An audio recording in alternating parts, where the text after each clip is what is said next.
Horrid job! I was ridiculously outnumbered. The searchlight could even the odds.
You will go no further.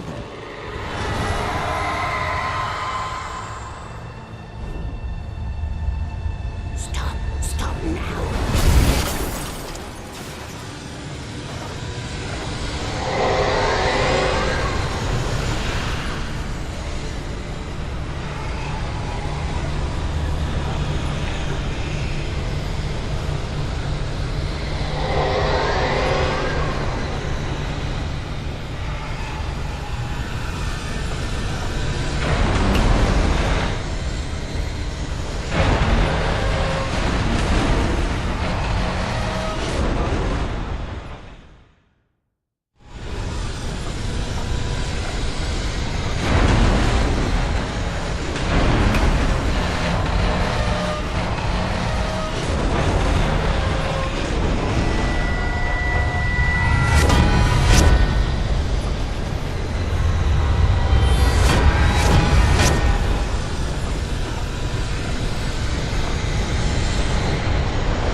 Chance to take. Don't worry about the noise. We're safe here.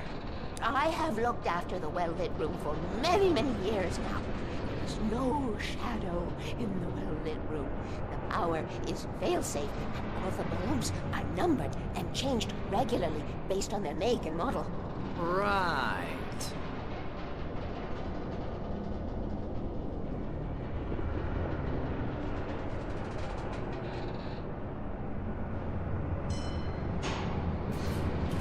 There's an old army base at Raincoat Point, north of here. It was active during the Second World War. They operated here back then. They must have built this. Yes, they did. It's my place now.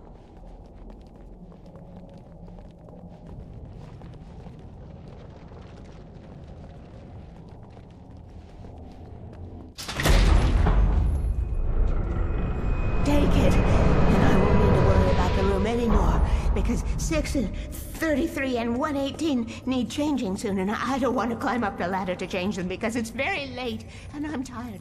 And if you take it, I won't have to do that anymore. The page was autobiographical, a memory from my childhood. But I didn't write this. It was a page written by Thomas Zane. None of them were supposed to exist anymore. Alan, 7 years old, would fight sleep to the bitter end. When he did sleep, he soon woke up, screaming, the nightmares fresh in his mind. One evening, his mother, sitting by his bed, offered him an old light switch. She called it the clicker, and flicking the switch would turn on a magical light that would drive the beast away. To imbue the talisman with all possible power, she added that it had been given to her by Alan's father. Alan never knew him, and anything of his took on mythical proportions in his mind. With the clicker firmly in his hand, Alan finally slept like a baby. Now, almost 30 years later, Alan thought of this as he stood on the rim of Cauldron Lake, the clicker in his hand. He took a deep breath and jumped. My mind swirled. I'd given the clicker to Alice, yet it was here. Zane had written it into existence, in a story I had written. I can get to her now. I can finish this.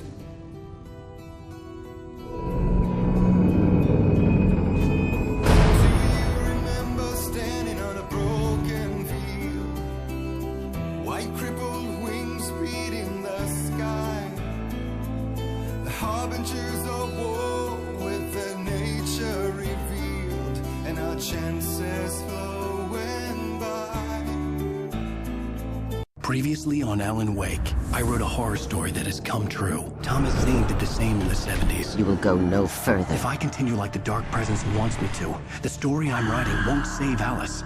It's a horror story. No one will survive. You knew Zane! Thomas Zane! You're the Lady of the Light in the song! He left something behind to help me. The clicker. Alan thought of this as he stood on the rim of Cauldron Lake, the clicker in his hand. He took a deep breath and jumped. I can get to her now. I can finish this.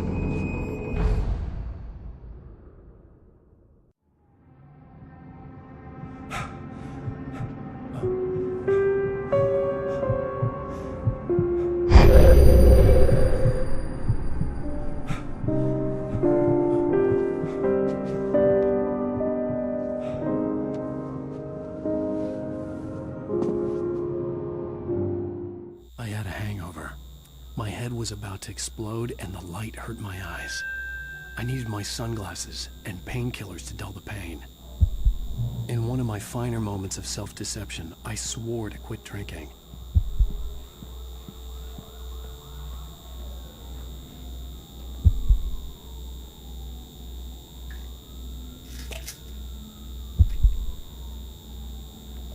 The pills worked fast. The prospect of being awake started to seem bearable again. The lights were like needles in my eyes. I needed my sunglasses.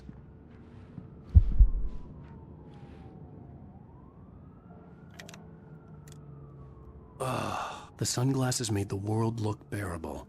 Now I could keep my eyes open without feeling like a vampire in the sun.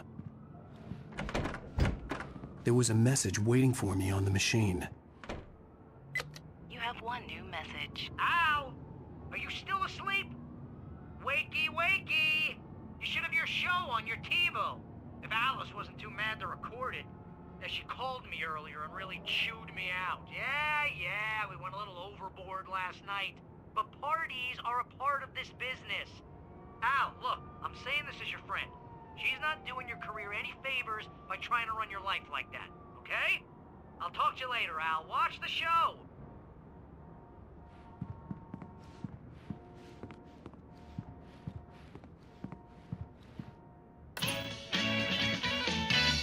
Ladies and gentlemen, welcome back to the Harry Garrett Show. Thank you. Thank you, everybody. We have a great show tonight. I've been talking with the best-selling author Alan Wake about his new book, The Sudden Stop. Yeah, good read. Go buy it. No, it is a good read. Look, I'm gonna be honest here. Is that wise? No, but I'm gonna do it anyway. I got people who give me the lowdown on books. I'm a busy guy. But this one, I actually read from cover to cover. I mean, I'm a big fan. Wow, thanks. Now, this might be a spoiler for those who haven't read the book yet.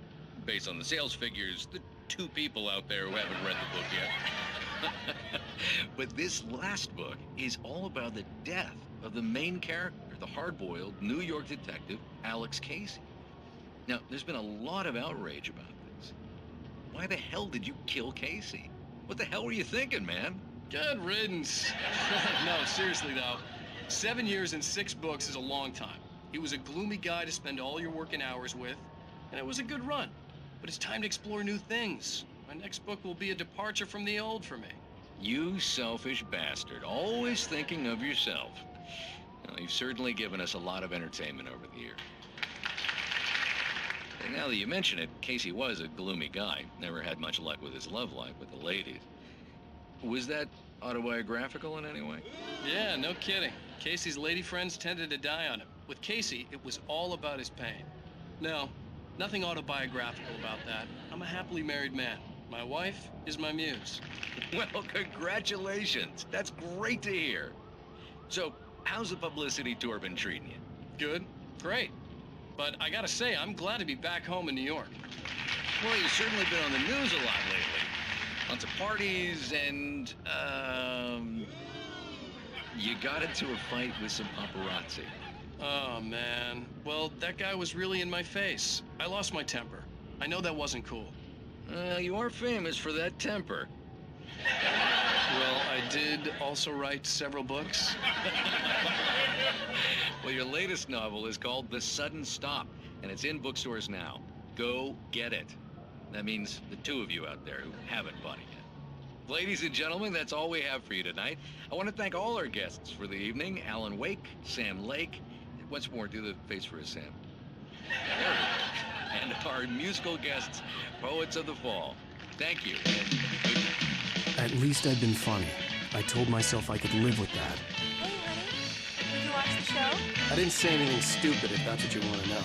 Okay, Grumpy. You want an aspirin or something? Are you going to start with me about drinking now? You know what? Go back to sleep, Alan.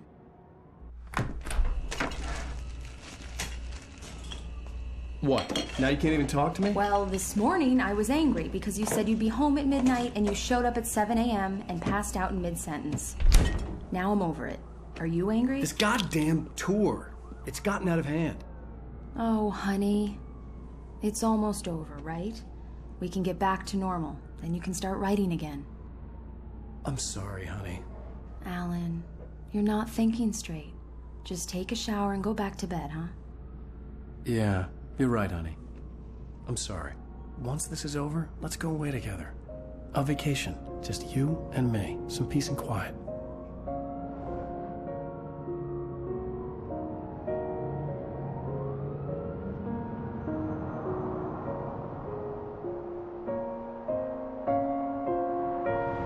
Somehow, the clicker was the key to the cabin. I had to return to Cauldron Lake to save Alice.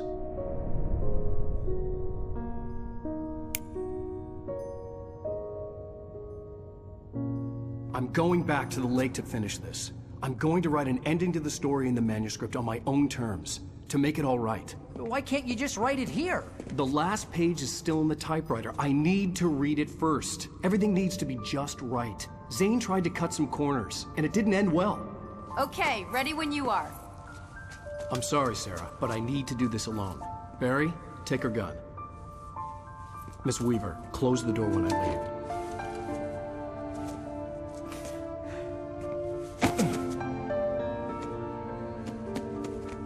Good luck, Al. See you later.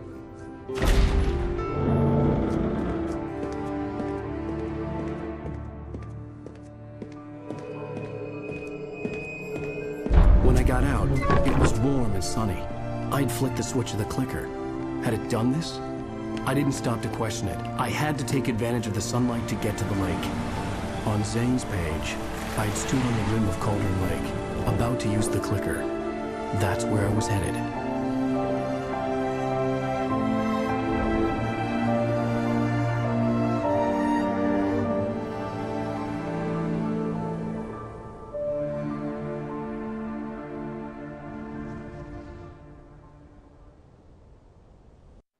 Alone, in daylight, surrounded by the beauty of the Pacific Northwest landscape. It was hard not to let doubt creep in one last time. I could still chalk everything up to a dream, a delusion. I had enough imagination to make up something like this. Having been in the cabin all this time, trapped in a story inside my head, gone mad from grief over Alice's death like Hartman had claimed, there would be no way of knowing. I told myself it didn't really matter. My course was set.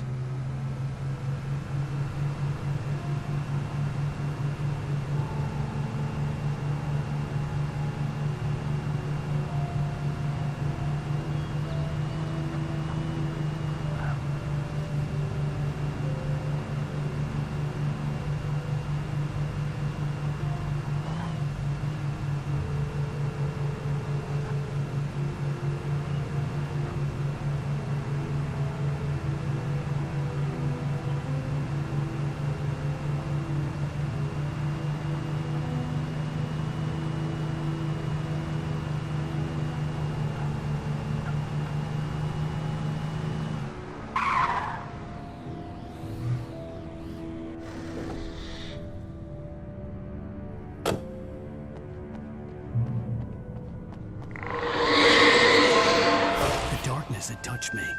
There was a link between us, always would be. I could feel its presence again, getting closer.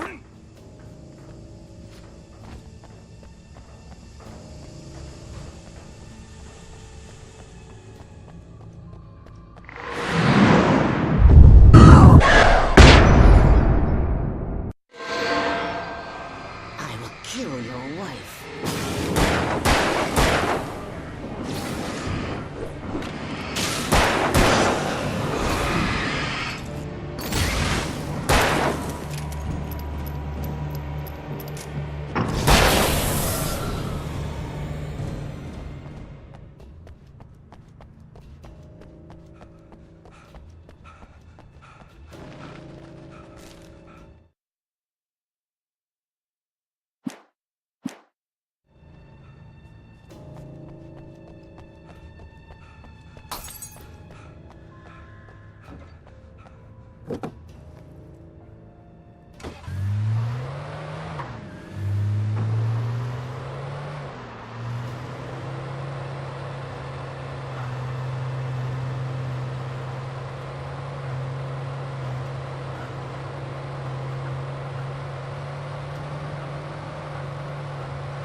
Based on the signature in the motel register, Agent Nightingale had stayed here, in room number 2.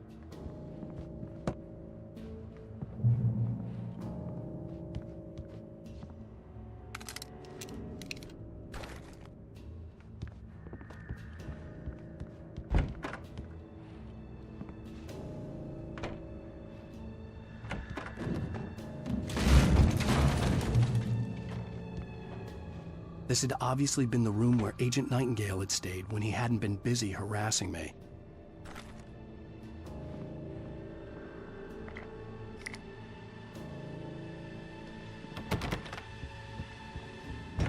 Look after yourself, man. You're cold. could have fooled me, pal.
Modern camping equipment is right.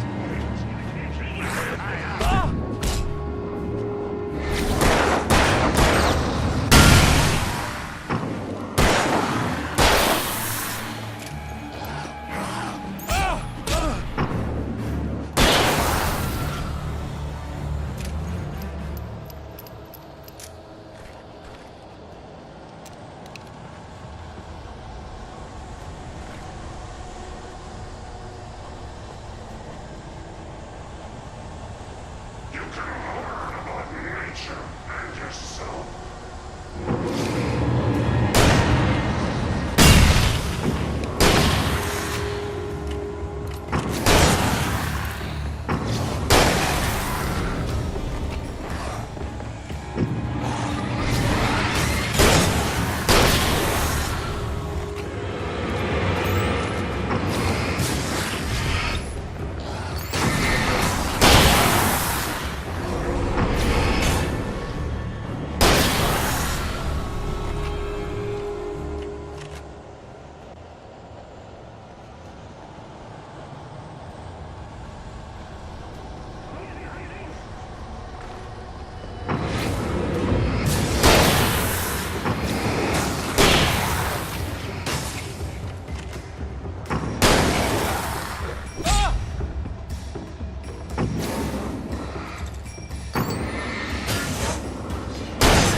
Time to get the gate open.